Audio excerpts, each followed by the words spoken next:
Hey guys, the Dude of Two here, and it's going to be part 4 of my working through a Joseki dictionary. For those of you who are starting on video 4 instead of 1 for some reason, I'll tell you again that the book is called Joseki Jungsuk Compass. It's from Baduktopia. You could buy it at Baduktopia.com on Amazon or Yellow Mountain Imports. Basically what it is it's a workbook. It's got a lot of problems and different things to work through, but here's an example of the table of contents. And right now we are on Joseki 4, so we'll work through Joseki 4 through this book, and then at the end we'll do a review of the first 4 Josekis that we learned, 1, 2, 3, and 4. And then maybe we'll work through a small amount of the drills, and then I'll do a preview of what number 5 is. I haven't even looked that far, so I don't have any idea what number 5 is. So it should be exciting for me to figure that out. So let's get down to business here. All right. So another star point Joseki. I believe there's going to be 10 or 12 of them. I'll set my book over here. Let me zoom in a little bit to let's do one more. Alright, this should work just fine. Okay, this Joseki is a variation of the other one we learned. This is the one-point attachment, just like last time. And white is going to Hane, because normally after an attachment you Hane. Let's go through it here. And this is the difference. Instead of here, like last time, white's going to go here.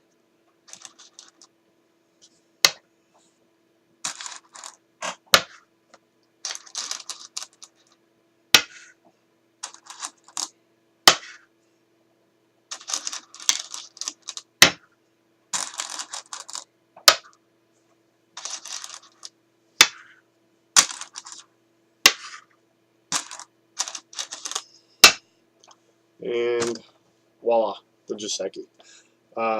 Let's break it down and get an idea of what's actually going on, and then we'll go into some different practice patterns. So let's take a look. It's an approach to the 4-4. We have an attachment, and 9 times out of 10, the Hane is the best response to an attachment. And now, after attach Hane, then there's extend. Is the normal response for that also. And then white, instead of pushing down, wants to eliminate some more of this corner with this Joseki. So white's going to jump here. Next, black is going to want to make his tiger's mouth shape, which is a strong shape, and also prevent white from this from making this move. So this is the vital area, which would be why black plays here. Now, what white is going to do is he's going to block with an Atari. So white blocks. It's pretty important for black to fill in here. So black fills in. Now white has weaknesses, right? Black really wants to cut here or here, depending upon the board. So white's going to protect his cut with a double tiger's mouth. And now black's going to exploit white's other weakness here, in which case white is going to fix. And now black's worried about white just pushing out and getting huge here, so black's going to push up to control that. White's going to push up to solidify his area, and then black is going to do an extension, and normally when you build a nice wall you want to extend from it. So this This ends the Joseki. White is going to end up percente because this looks pretty good for black in comparison. So what balances it out is white's cente. So after you've practiced this a couple times and got the basic pattern down, let's go over some different variations of what happens if the Joseki is not played correctly. Let me maybe do another zoom in here and let's see what happens. So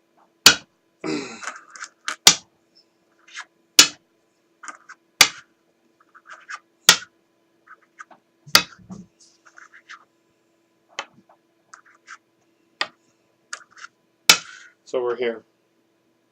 So white's next move in this Joseki is here, a double tiger's mouth. What happens if instead of the double tiger's mouth, white decides to block here? Well, it's a very bad mistake, as white will play this move here, and if white plays down here, black's going to demolish everything by playing here.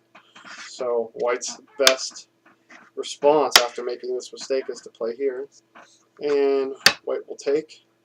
Black will take, and this is obviously very, very good for black as he gets huge 6-line territory potential, and white really doesn't get anything, and black also gets the corner.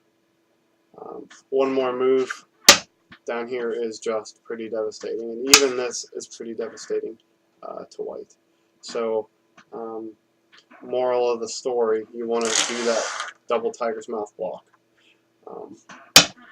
So let's move on here. Everything's normal so far.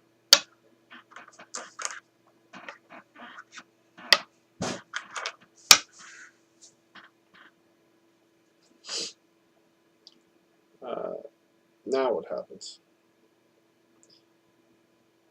Did I did. I mixed up the colors. Sorry, I don't want to do that to you guys because it'll make it confusing. We'll leave black in the start point. Let's go through again.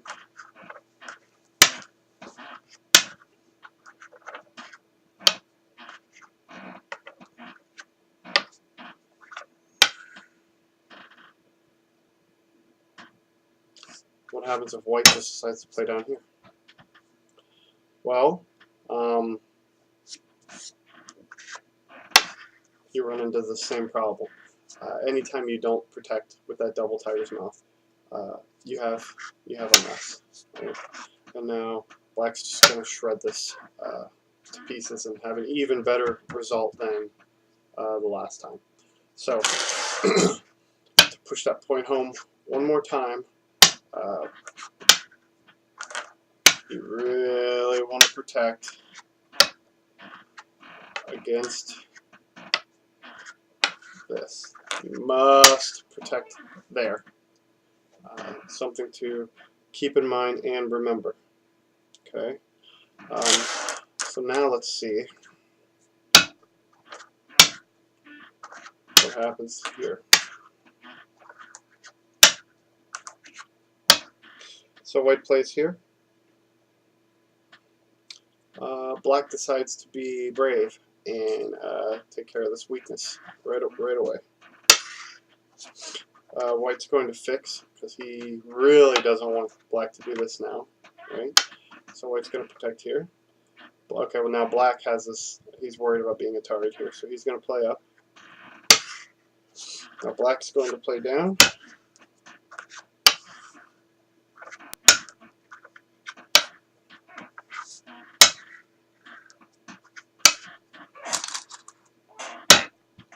And this is considered very, very good for white, right? Black has a bit of a wall, but it's very hard to do anything with it. White has the corner. He has access to the outside, and it's a big, big corner. We've got a lot of points here. So, very good for white in this instance. Move the camera over a bit so you can kind of see. So this is good for white. Black's greedy and tries to cut it, gives white too big of a corner. What about this way?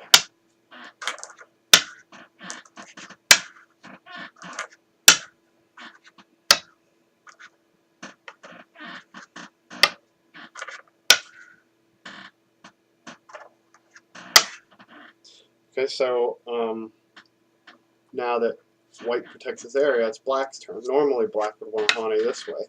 Well, what happens if black wants to be greedy and try to hane this way and swoop out the whole corner? Well, white will simply play down. Black tries to play down again, thinking, "Oh, I'll just take all of this." It doesn't quite happen that way. White's going to play out. Okay, black says, "Okay, well, I'll just swallow this whole thing up then." White threatens to come out. Black says, "Crap, I gotta take care of this, right? If black plays down here, white will play down and just capture." So black has to play out, and then white plays over. And either way, if black tries to do any type of cut or anything like that, white's going to Atari it down to the bottom and survive. And he's also going to get these stones. So this is a failed attempt by black to be greedy. And this is why greed is one of the big problems in the game of Go for beginners, including myself. So, moral of the story, don't be too greedy. Follow the Joseki, okay? A couple more examples here.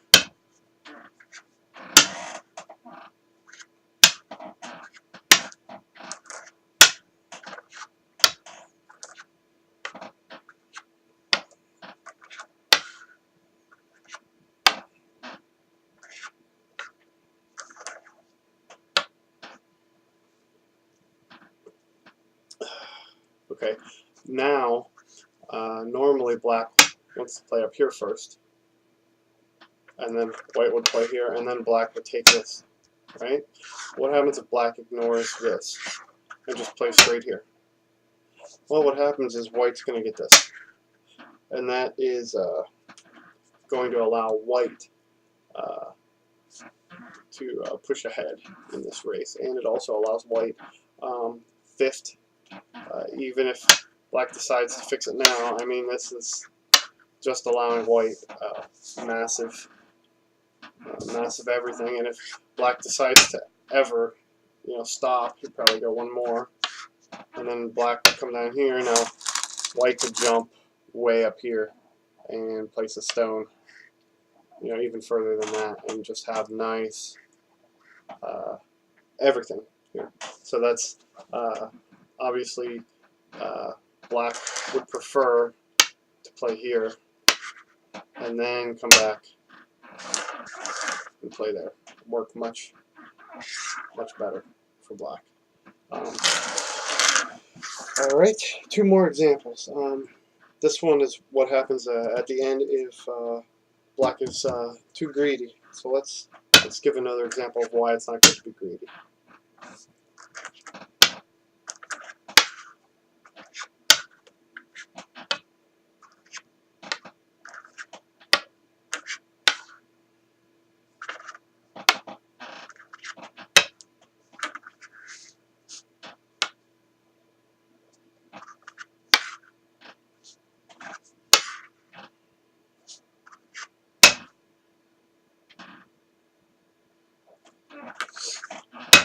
Okay, this is kind of to be expected, right? White can take this corner, right? But what happens is black doesn't want white to take this corner, so black is simply going to play down here. Let's see. Yeah. Black's going to hane this way. If black hanes this way, well, we'll see. I think the next example is this one. So we're here, right? Black tries to keep this whole corner. Well, all that's going to happen is white's going to push out And now black has to fix his weakness here. And white's going to push down. And that is going to effectively kill off these stones and give white massive ability to just destroy all of this stuff. So basically, instead of when white cuts here, black wants to play here. And the problem is, white cutting right now, early in the game, this is kind of an end game move. White can do this, but he's not going to be happy because he's going to give, right now white has Sente, and white is going to give black Sente by playing here. Because black's going to play here, white's going to play down, white's going to play here, white's going to play over, and guess what? Black now has Sente. So black can push up more, or play another move over here, or mess with the group, or jump up wherever, wherever. Solidify, probably a bad idea, but black has the magical Sente. So, moral of the story, unless a special situation presents itself, you normally want to stick to the Joseki, and this there were some good examples of how to punish overplays. So let's go over this Joseki one more time, and then we'll do a review of the 4 Josekis we went over. So we're here.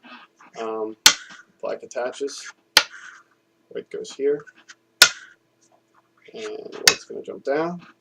Black takes the vital point, white blocks with an Atari, black fixes his weakness, white fixes his weakness. Black attacks white's weakness, white fixes his weakness. Black pushes up, white pushes up, black makes a base, or extends from a wall, however you want to state it. Okay, this was Start Point Joseki 4. So let's do a real quick review of the 4 Josekis we learned. So 1 is here.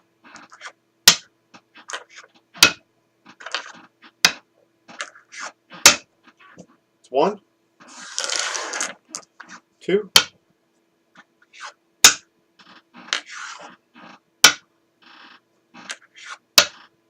Actually, let's switch it around for you guys. Keep it all the same.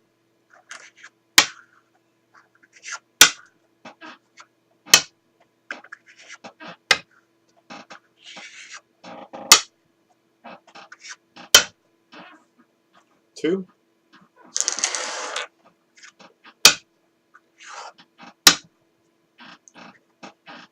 And we'll keep it all consistent.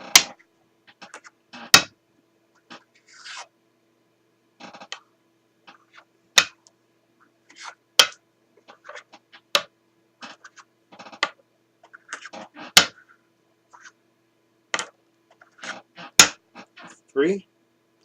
And the last one we just did, one more time. It's 4.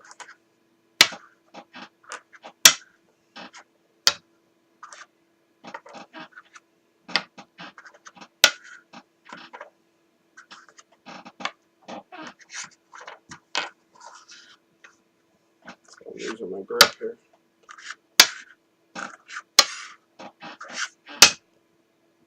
And this will be my preview of the next one. So I haven't looked at it yet either. So let's see what it is. All we know is it's another star point. I'm looking ahead.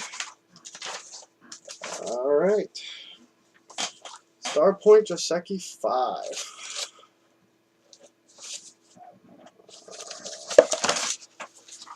It'll be, wow. Star Point Joseki 5. Everything's backwards. All right, let's check it out. So we're here. It's another approach. And another attachment. All right. 4 and 5. Excellent. 6 is here. So we have this here. 8, 9, 10, 11. So this is our next one. This is going to be Joseki 5. Hopefully, you know, you've seen this one, and this next one will interest you. I've never seen this one in a real game before. So, let me zoom this out.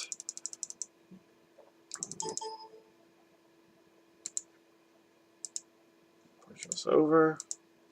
Alright. So, we've worked our way through. This book has 20 Josekis. So we are, next one, we're a fifth of the way through now. Next one will be a fourth of the way through. So hopefully you guys are enjoying this. I know I am. I'm excited to put these videos out, and should be pretty useful. Things to come, I'm hoping to get a lead testing kit and test my Yunzi stones for lead, because there's been a lot of news about Yunzi stones coming back with high amounts of lead, and this was an issue in the past. And Yellow Mountain Imports, the #1, I believe, importer of Yunzi stones to America, they contacted their Chinese counterparts and took care of the issue. This was years ago, and evidently the issue is coming back. From what I understand, Yellow Mountain Imports will refund your stones, not refund it, but replace them with Yunzi stones with, you know, that have been proven to have not high amounts of lead. From what I understand, this has been a rare problem. Maybe because, you know, obviously they don't check it every time. Maybe the Chinese workers are slipping them in, or the quality controls weak, something similar to that. Whatever the reason, Yellow Mountain Imports say that they'll make it correct. And so I'm going to do a lead testing, and after the lead testing, we'll see how it goes, and maybe I'll do this testing live on a video and help you guys decide whether or not you should test your Yunzi stones, which I recommend. Other than that, I will throw a new video out next week. Have a good one. Later.